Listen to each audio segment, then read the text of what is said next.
It was early morning on the island of Sodor. Duncan was waiting for Peter Sam, who was bringing some freight cars for him to take to Strawberry Grove. Duncan was also to take the headmaster and the new organ.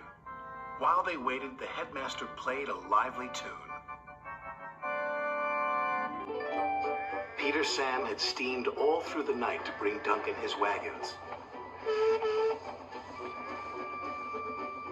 But as he approached the junction, a low-hanging branch knocked his whistle off. This meant he couldn't work until he got a new one. I can't run on the tracks without my whistle, chuffed Peter Sam. That would be too dangerous. An engine's not an engine without a whistle, boasted Duncan. And just to prove it, he let off a big blast. But the rest of the engines just ignored him. Duncan chuffed away in a big huff. He was cross. They're jealous of my fine whistle, Duncan huffed, as he steamed through the countryside. He whistled at some sheep, but they were too busy eating grass to take notice. Bah, said Duncan. I need to whistle louder and longer next time.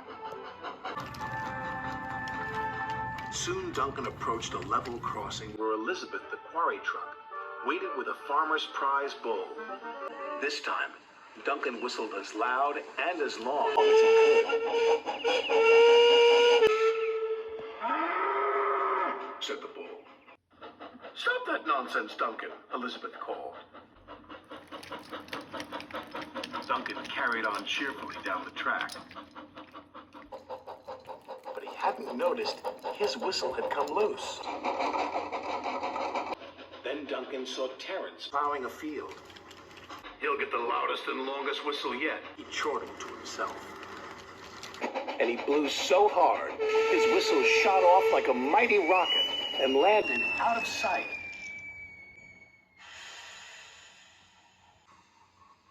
Everyone searched for Duncan's whistle, but it was nowhere to be seen. We're stuck, said his driver. We can't move without a whistle. It would be too dangerous. Leave it to me, the headmaster said.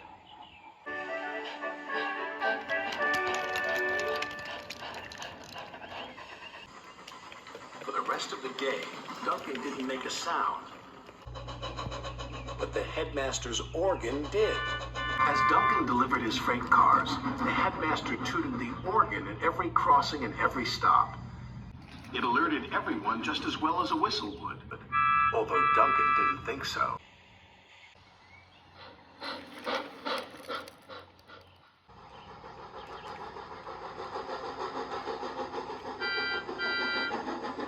Finally, Duncan finished delivering the last of his freight cars.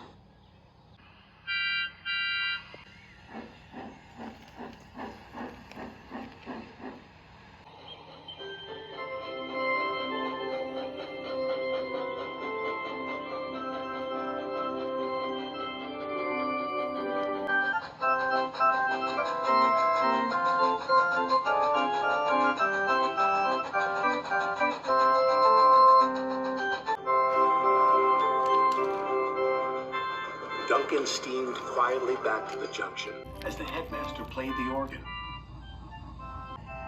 Look, Rusty teased, it's Duncan the musical engine. Let's whistle along, said Rheneas. Whistled Scarloey.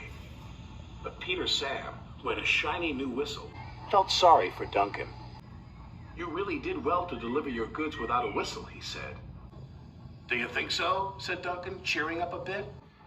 Absolutely, said Peter Sam, even though an engine's not an engine without a whistle. Or an organ, chuckled the headmaster. And he tooted the organ. And all the engines tooted back, except Duncan, who just grinned.